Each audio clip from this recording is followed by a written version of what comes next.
하나님 아버지, 2025년 새해가 우리에게 밝아왔습니다. 더욱더 하나님의 사랑과 은혜가, 하나님의 공의가 충만하게 임하는 올 한 해 될 수 있도록 주님 역사하여 주옵소서. 우리는 예배하는 우리 화평교회 모든 성도, 우리는 올 한 해 더욱더 하나님 앞에 발돋움하며 믿음으로 더 한층 더 우리 주 예수 그리스도의 충만한 그 지경에 이르기까지 올라설 수 있는 진일보하는 우리의 믿음 될 수 있도록 인도하여 주옵소서. 그리하여 우리가 걸어가는 곳마다 그곳이 하나님의 나라 되게 하시고, 우리가 살아 숨쉬는 곳마다, 우리가 일하는 그곳마다 거기에 우리 하나님 그 나라가 충만하게 임하는 그 일들을 올 한 해 허락하여 주옵소서. 주님께서 우리 모두에게 하나님만이 주실 수 있는 그 충만한 은혜를 더하셔서 우리가 대한민국을 위하여 기도하며 한국교회를 위하여 기도하며 일할 때 우리 하나님의 선하신 그 일하시는 손길이 우리의 기도하는 그곳에 고스란히 역사될 수 있도록 주님 함께하여 주옵소서. 오늘도 예배로 나아가는 우리 성도들의 가슴 속에 우리 주 예수 그리스도의 보혈이 올바로 새겨지게 하시고, 하나님의 말씀 증거하는 종은 십자가 뒤로 감춰주시며 예수 그리스도의 말씀만이 밝히 모두에게 증거되는 이 한 시간 되게 하여 주옵소서. 감사합니다. 예수님의 이름으로 기도합니다. 아멘. 하늘에 계신 우리 아버지, 아버지의 이름을 거룩하게 하시며 아버지의 나라가 오게 하시며 아버지의 뜻이 하늘에서와 같이 땅에서도 이루어지게 하소서. 오늘 우리에게 일용할 양식을 주시고 우리가 우리에게 잘못한 사람을 용서하여 준 것 같이 우리 죄를 용서하여 주시고 우리를 시험에 빠지지 않게 하시고 악에서 구하소서. 나라와 권능과 영광이 영원히 아버지의 것입니다. 아멘. 할렐루야. 오늘 우리들에게 주시는 하나님의 말씀은 요한복음 14장 1절부터 16절까지 있는 말씀입니다. 요한복음 14장 1절부터 6절까지 있는 말씀. 저와 여러분들이 한 절씩 교독하도록 하겠습니다. 번갈아 가며 교독하겠습니다. 하나님의 말씀입니다. 경건한 마음으로 대하시기 바랍니다. 너희는 마음에 근심하지 말라. 하나님을 믿으니 또 나를 믿으라. 내 아버지 집에 거할 곳이 많도다. 그렇지 않으면 너희에게 이루었으리라. 내가 너희를 위하여 거처를 예비하러 가노니 가서 너희를 위하여 거처를 예비하면 내가 다시 와서 너희를 내게로 영접하여 나 있는 곳에 너희도 있게 하리라. 내가 어디로 가는지 그 길을 너희가 알지라. 도마가 이르되 주여, 주께서 어디로 가시는지 우리가 알지 못하거늘 그 길을 어찌 알겠사옵나이까. 예수께서 이르시되 내가 곧 길이요 진리요 생명이니 나로 말미암지 않고는 아버지께로 올 자가 없느니라. 아멘. 예수 그 이름, 예수 그 이름이라는 제목으로 우리 함께 하나님의 음성을 정하도록 하겠습니다. 다시 한번 한강 작가의 질문, 소설 소녀리 온다의 중심 테마라 할 수 있는 그녀의 질문을 곰곰이 생각해 보겠습니다. 자, 우리 같이 한번 읽겠습니다. 과거가 현재를 도울 수 있는가? 죽은 자가 산 자를 구할 수 있는가? 이 질문은 우리로 하여금 아니요 라는 답을 산출하게 합니까? 아니면 네 라는 답을 산출하게 합니까? 여러분의 답은 무엇입니까? 과거가 현재를 도울 수 있다는데, 죽은 자가 산 자를 구할 수 있다는데 여러분의 답은 무엇입니까? 오늘날 대한민국 민주주의의 분수령이라 할 수 있는 사건을 일컬어 우리 너나 할 것 없이 어렵지 않게 1980년 광주 민주화 항쟁을 떠올리며 손꼽습니다. 그런 측면에서 과거 1980년 5월 계엄군에 맞서 전남 도청안에서 시민군으로 산화했던 한 소년이 오늘날 2025년의 대한민국 친위 쿠데타, 아직도 진압되지 않은 내란 상황 속에서 가슴 앓을 하고 있는 우리 모두를 그 소년이 죽지 않고 돕고 있다. 죽지 않고 그 소년이 우리 모두를 구하고 있다. 우리는 얼마든지 이와 같이 이야기할 수 있는 거죠. 그 소년 시민군은 오늘날 광화문과 여의도에서 응원봉을 들면서 대한민국 민주주의를 지키고 있는 그 거리의 소년 소녀들의 앳된 얼굴로 선명하게 아직도 살아 숨쉬고 있다. 그 뜻이겠습니다. 뒤이어 1987년 당시 깨어있던 식자들, 젊은이들의 가슴에는 이런 글귀가 새겨진 바 있었습니다. 이때 저는 대일고등학교 3학년 때였습니다. 그들 가슴에 이런 글귀를 새기고 있었습니다. 자, 뭐라고 하는지 같이 읽겠습니다. 자, 시작. 민주주의는 피를 먹고 자란다. 민주주의는 피를 먹고 자란다. 이 말은 미국의 제3대 대통령 토마스 제퍼슨이 한 말로도 유명합니다. 그는 이렇게 말했습니다. 자, 시작. 민주주의라는 나무는 피를 먹고 자란다. 제 생각에 이 말은 맞는 말 같습니다. 1987년 우리 대한민국은 서울대 박종철 열사와 연세대 이한열 열사의 목숨을 그 시대에 내주었어야만 했습니다. 두 젊은이의 피는 대한민국 민주주의를 위해 뿌려졌습니다. 한 사람은 용산 대공분실에서 물고문 받다가 숨졌어야만 했고, 또 한 사람은 연세대 정문 앞에서 시위 도중 직사된 최루탄 파편에 맞아 숨졌어야만 했습니다. 대한민국 민주주의는 이들 두 명의 열사가 흘렸던 그 피를, 대한민국 민주주의는 여전히 그 피를 먹고 자랐던 겁니다. 오늘날까지. 저는 여기서 한 걸음 더 나아가 이런 말도 가능하다고 믿습니다. 저는 이렇게 고백하겠습니다. 자, 함께 할까요? 자, 시작. 교회는 신자들의 피를 먹고 자란다. 교회는 어린 양 예수 그리스도를 따르는 자들이 흘렸던 그 피가 고인 곳, 그곳에서 부흥한다. 교회 역시도 깨어있는 믿음의 사람들의 그 피를 먹고 자란다는 거죠. 그곳에서 부흥한다는 거죠. 마치 민주주의가 한 나라에서 그 열사들의 피를 먹고 자라는 것처럼 똑같이 교회도 그렇다 그 말입니다. 여러분, 우린 대한민국과 한국교회에 그리스도인으로 부름받았습니다. 이 말은 곧 우린 대한민국과 한국교회를 위해 피 흘리기를 주저하지 않는 자들로 그렇게 하나님께로부터 대한민국으로부터 부름받았다 그 뜻이기도 한 겁니다. 그런데 우린 늘 착각합니다. 아주 심대한 착각입니다. 우린 대한민국에 그저 호화로이 연락하기 위해 부름받았다. 우린 대한민국과 한국교회가 피 흘릴 때 가장 안락하고 안전한 곳에서 우리만의 종교 행위를 일삼기 위해 그렇게 우리는 부름받았다. 이렇게 착각하는 거죠. 대한민국의 민주주의와 우리는 별개다. 한국교회의 진정한 부흥과 우리는 별개다. 대한민국과 한국교회를 위해 피 흘리는 것, 헌신하는 것, 나와는 상관없다 라고 생각하는 거죠. 그저 가장 중요한 건 나만의 자아 실현과 나만의 자기 확장과 나만의 자기 고향만 가장 중요하다.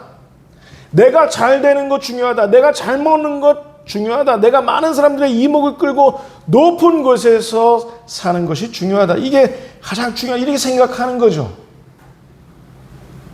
심지어 하나님도, 심지어 나라와 민족도, 교회도 이 세 가지 자아 실현, 자기 확장, 자기 고향 이 셋을 보장해 주시지 않는다면 나와는 상관없다 하나님도, 나와는 상관없다 나라와 민족도, 나와는 상관없다 교회도 라고 생각하는 거죠. 이게 다 무슨 말입니까? 저는 바울이 그의 제자 디도를 그레데라는 섬에서 목회자로 남겨두면서 했던 말이 떠올랐습니다. 디도서 1장 12절 13절 말씀, 자 우리 확인해 보겠습니다. 자 우리 다 같이 읽겠습니다. 시작. 그레데인 중에 어떤 선지자가 말하되 그레데인들은 배만 위하는 게으름뱅이라 하니 이 증언이 참되도다. 그러므로 내가 그들을 엄히 꾸짖으라. 바울이 그의 제자 디도를 그레데 섬에 목회자로 남겨두면서 이런 말을 꼭 해라 라고 하는 거죠. 그들은 자기 배만 위하는 게으름뱅이라. 그러므로 너는 그들을 엄히 꾸짖으라 이렇게 얘기하고 있어요. 바울이 디도에게, 그레데 섬에 목회자로 남겨놓은 그 디도에게 이런 말을 한 겁니다. 그 배만 위하는 그들을 엄히 꾸짖으라 이렇게 얘기하는 거죠. 저는 이 말씀은 곧 하나님께서 이 시대에 당신의 종들, 당신의 목사들, 당신의 목회자들을 대한민국과 한국교회에 남겨두시면서 하신 말씀이 아닌가 생각해 봅니다. 배만 위하는 저 게으름뱅이들을 내가 저들을 엄히 꾸짖으라. 그저 자아 실현, 그저 자기 확장, 그저 자기 고향에만 골몰하고 있는 저들을, 자아 숭배에만 힘쓰고 있는 저들을 너 목회자들은 이렇게 엄히 꾸짖으라. 우리 하나님께서 우리에게, 저를 비롯한 목회자들에게 도전하고 계신 건 아닌지. 여기서 꾸짖으라고 번역된 헬라어 엘렌코라는 말은 폭로하라라는 뜻입니다. 폭로하라. 자기 배만 위하는 저들을 그냥 가만히 내두지 말고 폭로해라. 저들의 위선된 모습, 저들의 죄악된 모습을 폭로해라. 꾸짖으라 라고 얘기하고 있습니다. 그렇다면 여러분, 이 절체절명의 위기에 하이델베르크 요리문답은 우리에게 무슨 주제를 던져놓고 있는 걸까요? 제 30문입니다. 자, 같이 읽겠습니다. 자, 시작. 그렇다면 자신의 구원과 복을 소위 성인에게서 혹은 자기 자신이나 다른 데서 찾는 사람들도 유일한 구주이신 예수를 믿는 것입니까? 답은 이렇습니다. 자, 시작. 아닙니다. 그들은 유일한 구주이신 예수를 말로는 자랑하지만 행위로는 부인합니다. 예수가 완전한 구주가 아니든지 아니면 참된 믿음으로 이 구주를 영접한 자들이 그들의 구원에 필요한 모든 것을 그에게서 찾든지 둘 중에 하나만 사실입니다. 이 하이델베르크 요리문답이 종교개혁가들에 의해서 교회에 적시되었던 그 시기에 그들 세계에서 가장 큰 문제점은 여럿 있었습니다. 그 중에 몇 가지는 이렇습니다. 로만 가톨릭 교회가 소위 말하는 마리아 숭배를 한다는 것입니다. 이게 큰 문제였어요. 종교개혁가들이 보기에. 그래서 하이델베르크 요리문답에 이렇게 남겨놓은 거예요. 마리아 숭배를 자꾸 하니까. 그리고 성인들을 매월 기념하면서 성인을 숭배한다는 겁니다. 이 두 가지가 굉장히 종교개혁가 눈에 가시였던 거예요. 마리아를 숭배하는 것, 성인들을 숭배하는 것. 실제로 종교개혁 이후에 트렌트 회의를 통해서 로만 가톨릭 교회는 이런 입장을 밝힌 바 있었습니다. 자, 같이 읽겠습니다. 시작. 하나님으로부터 은총을 얻기 위해 성인들을 불러 그들에게 기도하며 도움을 의지하고 호소하는 것은 유용하고도 좋은 일입니다. 여러분, 마리아에게 기도하고 마리아에게 도움을 의지하고 마리아에게 호소하는 것, 성인들에게 기도하고 성인들에게 도움을 의지하고 성인들에게 호소하는 거, 이 맞습니까? 바꿔 얘기해 볼까요? 여러분들이 저에게 기도하고 여러분들을 저를 의지하고 저에게 호소하는 거, 이거 신앙생활에 맞습니까? 전 여러분들이 저한테 그러기 시작한다면 저는 소름이 돋을 것 같아요. 여러분, 우리에게 있어서 유일한 기도의 대상, 유일한 의지의 대상, 유일한 호소의 대상은 누구이십니까? 그리고 누구셔야 합니까? 나사렛 예수, 우리 구주 예수만이 유일한 줄 믿습니다.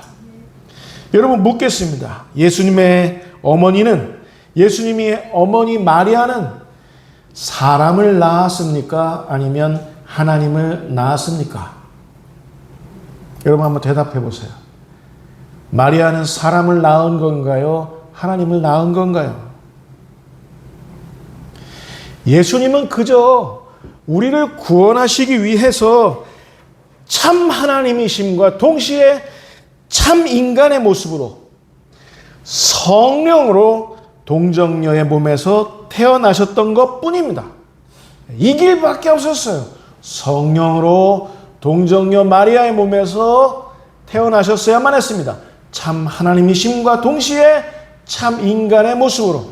왜? 우리를 구원하실 수 있는 유일한 방법이 이 길밖에 없기 때문에 그렇습니다. 그래서 마리아의 몸에서 태어났던 것 뿐입니다. 자, 다시 한번 묻겠습니다. 마리아는 사람을 낳았습니까? 하나님을 낳았습니까? 네, 로만 가톨릭 교회는 마리아가 하나님을 낳았다 라고 해서 마리아 숭배를 시작했던 겁니다. 그래서 하이델베르크 요리문답은 다음과 같은 질문을 하고 있는 겁니다. 그렇다면 자신의 구원과 복을 소위 성인에게서 찾는 사람들, 유일한 구주이신 예수를 믿는 겁니까? 마리아를 숭배하는 사람들이 예수 믿는 거냐? 그 질문을 하고 있는 거예요. 성인들에게 숭배하고 성인들에게 기도하고 성인들에게 도움을 청하고 성인들을 의지하고 성인들에게 호소하는 이 행위가 예수 믿는 것과 같다는 그런 의미이냐? 그런 질문을 하고 있는 겁니다. 여러분, 한번 대답해 보세요.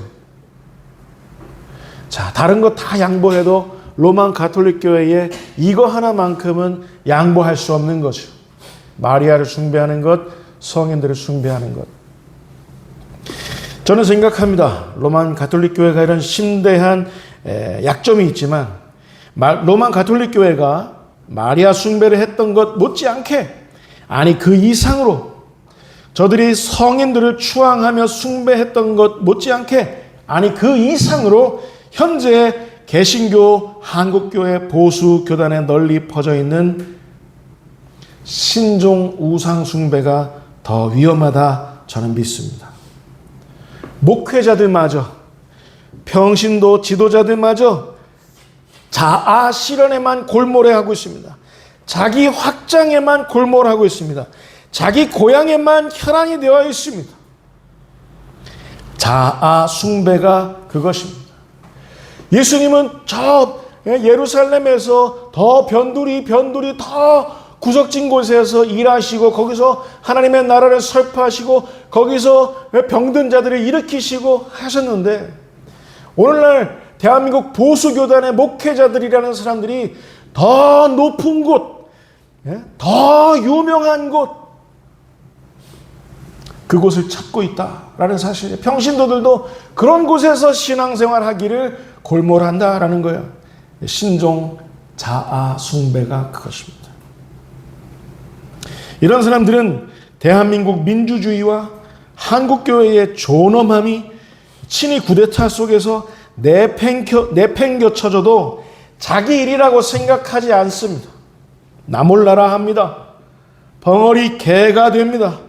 그저 기도만 하자 합니다.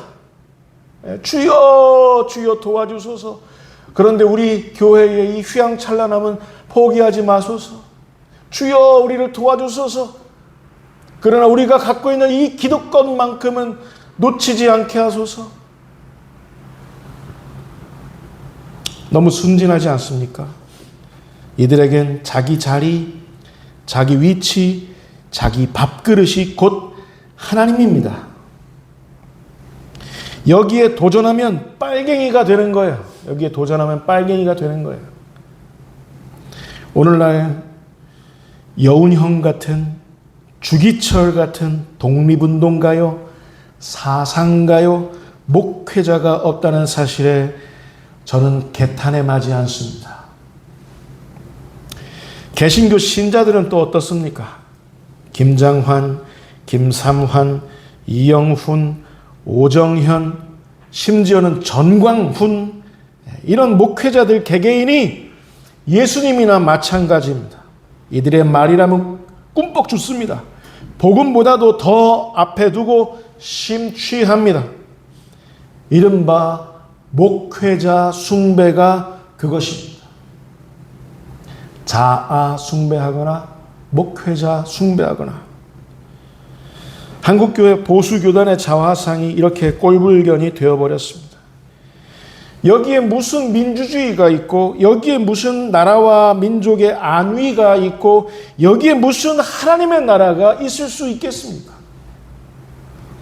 이들이 통치하고 있는데, 이들이 예수님이 그냥 그들이 통치하고 있는데, 하나님이 통치하실 여지가 대한민국과 한국교회 그 어디에 있을 수 있겠냐? 그 말입니다.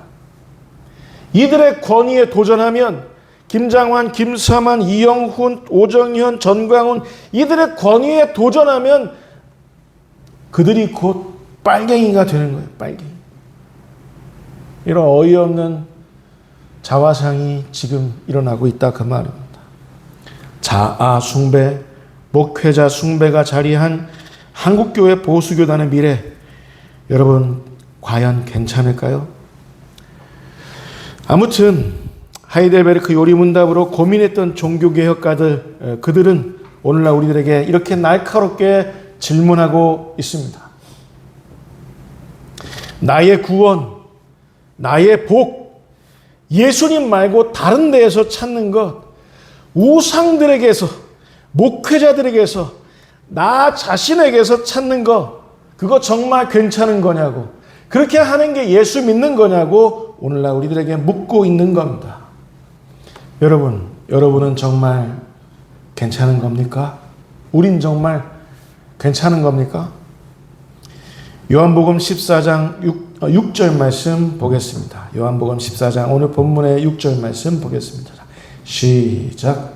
예수께서 이르시되 내가 곧 길이요 진리요 생명이니 나로 말미암지 않고는 아버지께로 올 자가 없느니라.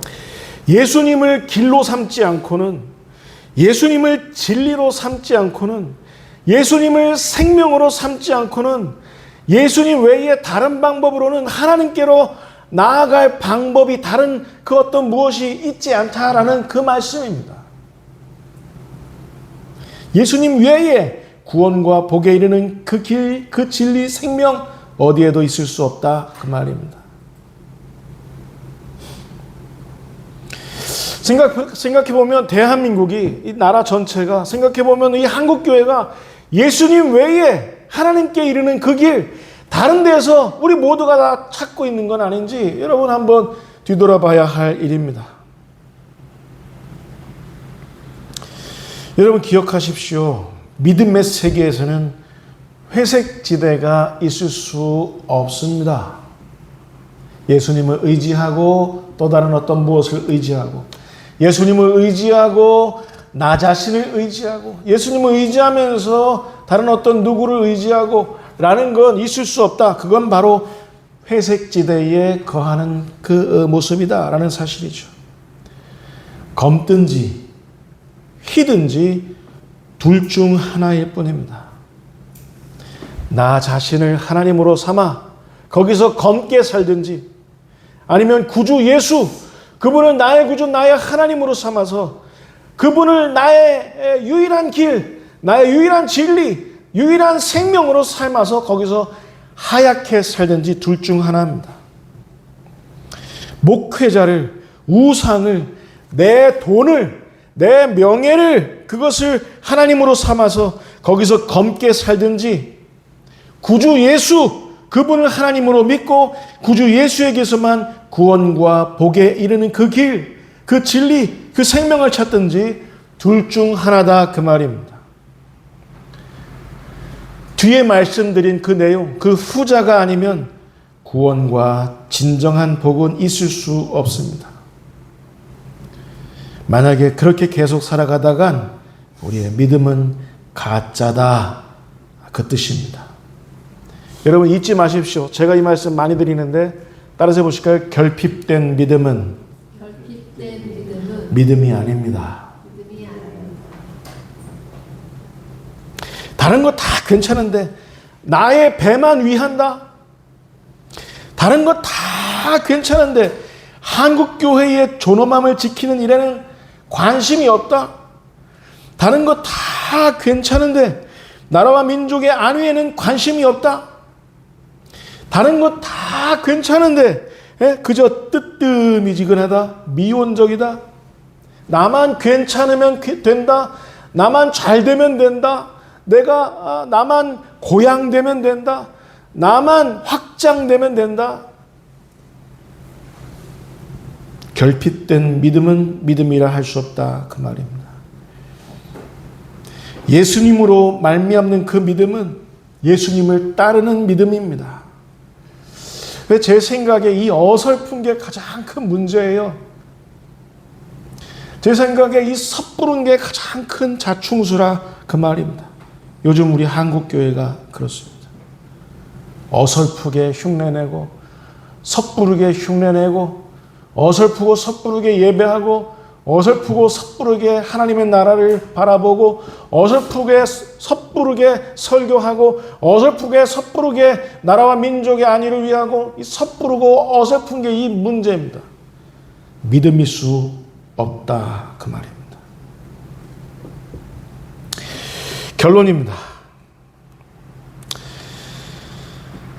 예수님 부활하시고 승천하시고 난 다음에 하나님의 도성 예루살렘은 그저 아무런 생명력도 없는 딱딱하게 종교화된 모습 그 자체였습니다. 오늘날 우리 한국교회의 모습과 얼마나 일치하고 있는지 설교를 준비하면서 제가 깜짝 놀라게 됩니다. 그저 딱딱하게 종교화되고 딱딱하게 고착화되어 버렸습니다.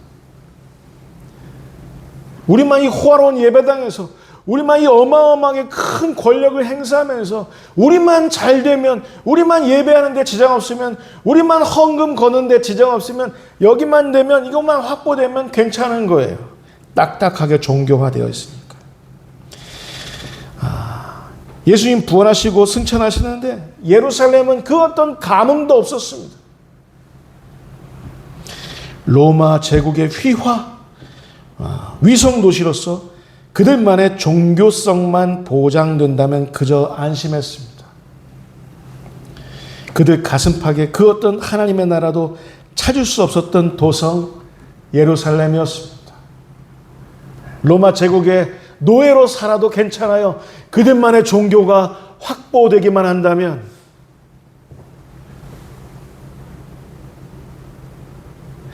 대한민국의 안위와 그 앞날과는 상관없이 한국교회의 예배만 확보된다면 그저 안심하는 오늘날의 한국교회의 모습과 너무나도 닮아 있습니다. 하나님의 나라와는 상관없이. 누군가 유대인들의 종교 세계를 뒤흔들지만 않았으면 되었습니다.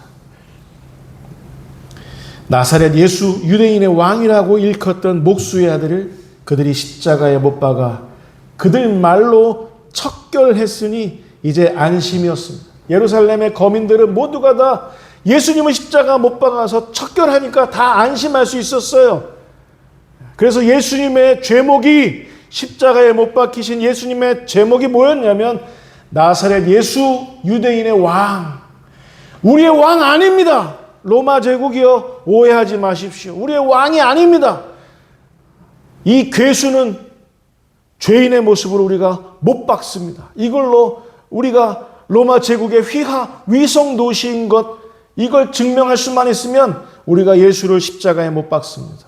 우리만의 종교성만 확보된다면 예수마저도 우리는 십자가에 못 박을 수 있습니다. 라는 거죠. 안심했어요. 이제 유대인들의 그 유대교만 확보되었으니 이제 안심이었습니다. 그런데 하나님이 일하시기 시작했습니다. 이게 중요합니다. 여러분 잊지 마십시오. 대한민국이 아무리 척박한 환경 속에 있어도, 한국교회가 아무리 부패한 모습 속에 있어도 하나님이 일하시기 시작한다는 것, 이게 중요합니다. 여러분, 하나님이 우리 화평교회를 통해서 여러분 가슴팍에서 하나님이 왕성하게 일하시기 시작하셨다는 사실을 여러분 믿으시기 바랍니다. 이게 중요합니다.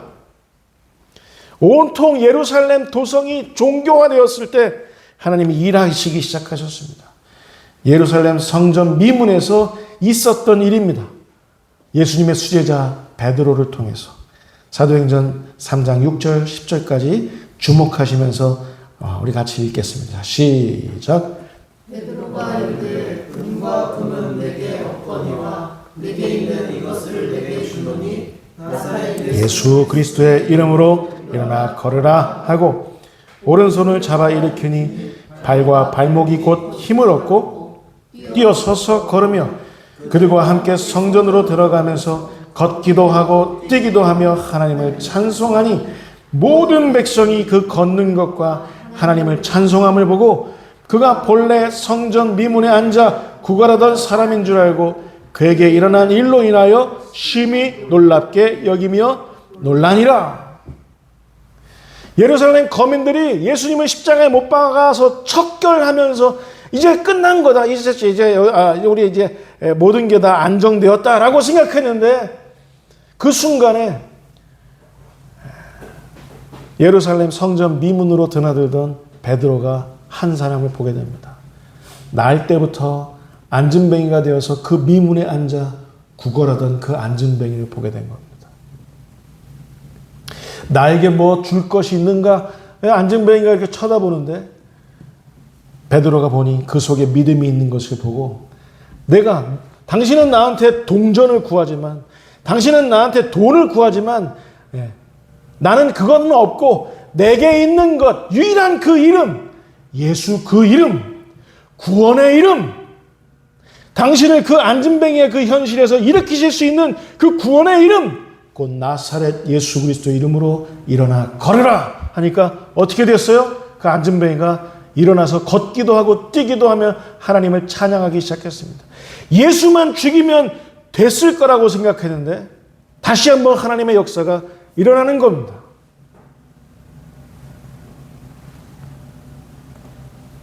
로마 제국과 그들만의 종교세계 유대교를 위협했던 예수를 척결했다고 생각했는데 예수의 수제자 베드로가 일을 낸 겁니다. 예루살렘 공회, 유대교의 공회죠. 다 같이 모여서 회의하는 예루살렘 공의회가 즉각 소집되었습니다. 잔잔해진 줄로만 알았는데 예수만 죽이면 된 줄로만 생각했던 그 자리에서 베드로가 그 유명한 설교를 남깁니다. 사도행전 4장 10절부터 12절까지 있는 말씀입니다. 여러분 주목하시면서 같이 읽겠습니다. 시작. 너희와 모든 이스라엘 백성들은 알라. 너희가 십자가에 못 박고 하나님이 죽은 자 가운데서 살리신 나사렛 예수 그리스도의 이름으로 이 사람이 건강하게 되어 너희 앞에 섰느니라.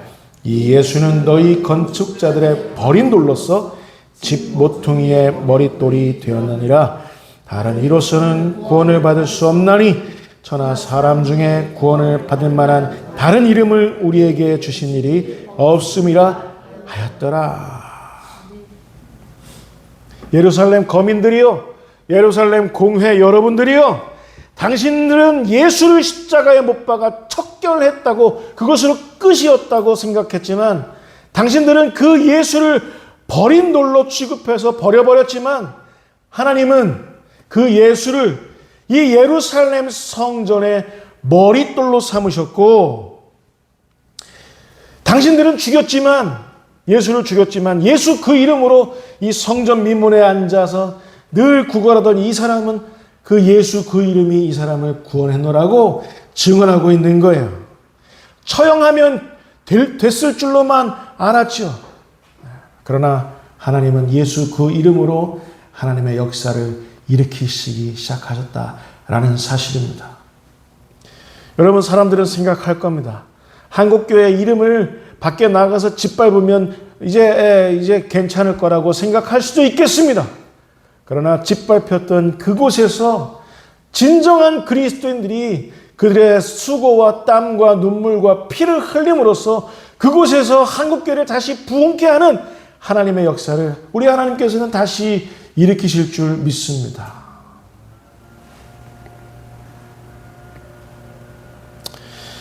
저는 우리 대한민국과 한국교회 안에 나사렛 예수 그분의 이름이 버려진 돌은 아닌가? 버려진 돌은 아닌가? 예수 믿는다고는 하는데 마리아를 숭배하고 성인들을 숭배했던 그 하이델베르크 요리문답에 이때 이 시기에 로만 가톨릭 교회처럼 오늘날 한국교회는 예수 그 이름을 버려진 돌로 삼고 있는 건 아닌가? 그러나 저는 믿습니다. 이제 곧 예수는 하나님의 나라 그 집 모퉁이의 머릿돌이 되실 거라고 저는 믿습니다. 예수 그 이름이 머릿돌이 다시 되시고 그분을 구주 예수로 믿고 따르는 그분의 신부들로 인해서 또 다른 곳에 또 돌이 또 이 머릿돌 위에 또 세워지고 해서 하나님의 아름다운 성전은 이 21세기 2025년 이 대한민국에 새로 이 한국교회는 세워질 것을 저는 믿습니다. 하이델베르크 요리문답은 오늘 우리에게 이렇게 고발하고 있습니다. 유일한 구주이신 예수를 말로는 자랑하지만 당신들 행위로는 부인하는 자들 아니냐고. 이런 자들 너무 많지 않느냐고. 말로는 그분의 이름을 자랑하지만 행위로는 예수님의 그 마음과 예수님의 그 정신과 예수님의 그 말씀을 떠나서 사는 그런 사람들 너무 많지 않느냐고 하이델베르크 요리문답은 오늘날 한국교회에 그렇게 묻고 있는 겁니다. 여러분 잊지 마십시오. 요한일서 5장 12절 말씀입니다. 자, 같이 읽겠습니다. 시작. 아들이 있는 자에게는 생명이 있고 하나님의 아들이 없는 자에게는 생명이 없느니라.